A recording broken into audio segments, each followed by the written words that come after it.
like I'm trying to be my own person. You know what I mean? Where I set my own sound and everything is different. I try not to like, you know, or just really want to get boxed in where I'm sounding like this person or sounding like that person, you know. So how do you feel about like producers taking like a front line approach nowadays, like Kanye, Pharrell? When we talk about Kanye, we're not talking about like, you know, Taylor Swift.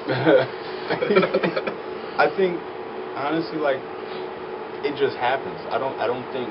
I mean, everybody wants to be, you know, to get their shine. I mean, most of it's artists and producers are the ones pretty much, they be in the studio working just as hard, you know, banging out the beats, making sure the music is right, you know, getting everything done. But it just, sometimes it happens where you're just in that spotlight. You may fall into it, you know, it may be tons of producers that's doing things and they're not getting the recognition because they just didn't fall in that spotlight. So do you see yourself being like in the forefront? Oh yeah. Just chilling? Yeah, I gotta be. If you produce a beat, we gotta see you in there just chilling, like in that one scene. You know, that's the only way. Like, now everything is so competitive. Just like, you know, there's, with rap, I think, actually like music and sports, people get into it because there's no, it's minimal investment. You know, you can get into rap, you're like, wait a minute, I don't have to put no money down. I don't have to, you know, pay anything. I can just sit at home, grab a notebook, and write a rap, and then actually just perfect it, you know, build on that. So it's like with making beats, everybody, you know, they have a melody or something in their mind that they want to put together. Then it's like, okay, should I buy this $1,500 equipment to see if I really want to do this? It's like, no, I'm not going to do that. So now that they have this free equipment, you know, like you could download all these softwares and you have this music and Fruity Loops. People say, you know what, let me do it, test it out. So Frank gave it to me.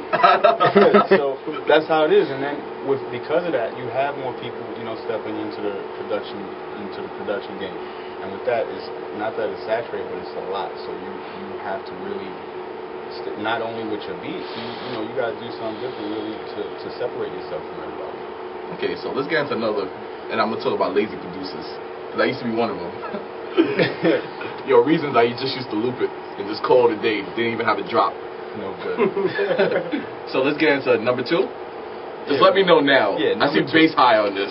Is this gonna give me a screw bass? Yeah, it will. Number 2. And you put some keys in there. You know, like keys and violins and bongos. Okay, so I'm gonna talk about lazy producers because I was one. I used to just loop shit. Like I'll like sample, get that ill ass part that I got, and then I just loop it. So like, how do you feel about lazy producers like that? Like a lot of people like just get into producing just to do it now.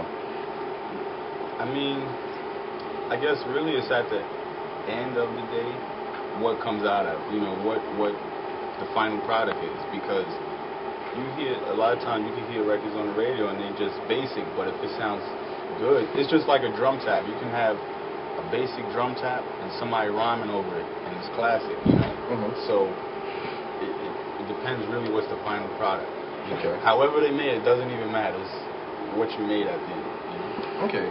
So let's get into another part. So let me find out, who are you working with right now, as of now?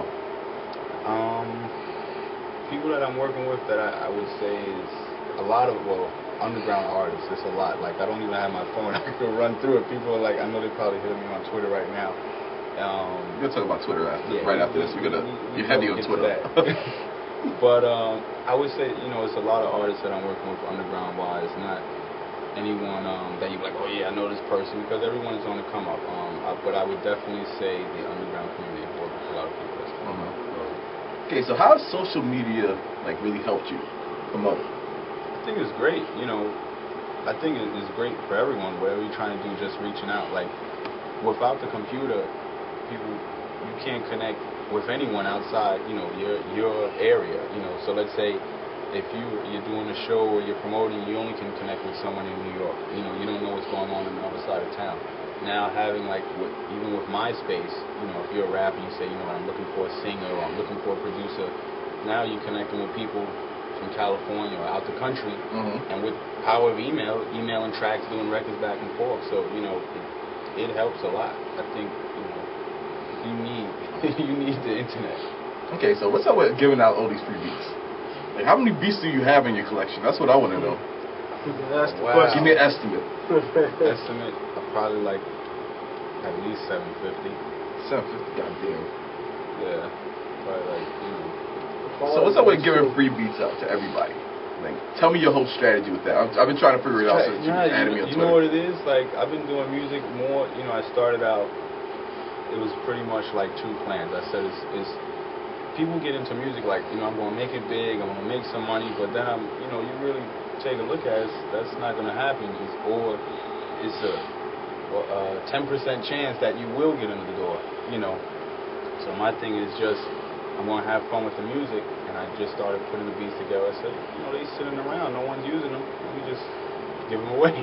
So, did anybody like ever use your beat and like made a song and like gave you some profit if they made any? I'm glad you asked that. You're saying as far as like you gave it like a free beat, then it started getting popping. Like, did they ever try to give you any profit? Has that ever happened? Yeah, a lot of times. I mean, there's different situations that you'd be surprised how. If I tell you, I probably have at least anywhere about minimum 150 records out right now. Because that's all over, you know, the U.S. and even out the country with a lot of different artists, and you know, it's spreading out there. I mean, like, it's that famous artists that you just stuff for. You know, everybody's the music is definitely getting out there, and there's a lot of rappers. See, the thing is with like free beats also, I used to rap myself, and getting a hold of an instrumental is crazy. Like, you don't want to rap on the same stuff that's out. And when I was rapping, I used to go to my DJ used to jack records from artists that just got signed. So you didn't even hear their records, but I'm taking their instrumentals because I got their, you know, their white label album. So I'm taking that and using that.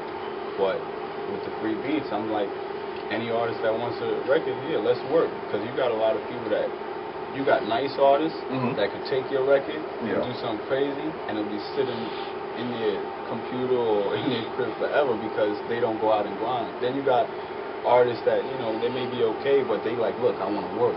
Give me some beats. I want to take this. Not only do they take the beat and record something, they get out there and actually hit the street and grind with it, you know. So there's a lot of people out there, and that's the people that I want to connect with. You know, people that, if you want to work, then I want to work. Let's get something done and make it happen. You know, I don't want to sit on nothing. So I'm going to ask you the question that I've been wondering for a minute. What's up with these sex stories on Twitter, son? What's up with those? I mean, every time I log into Twitter, oh, she said what's up, then she grabbed up on me, and I said, oh no, what you doing? Then I got into it. I was like, I be reading it, but I was like, why do you do that? Honestly, like when I was younger, I used to write little books or whatever. Are you an author too? You gonna make a sex?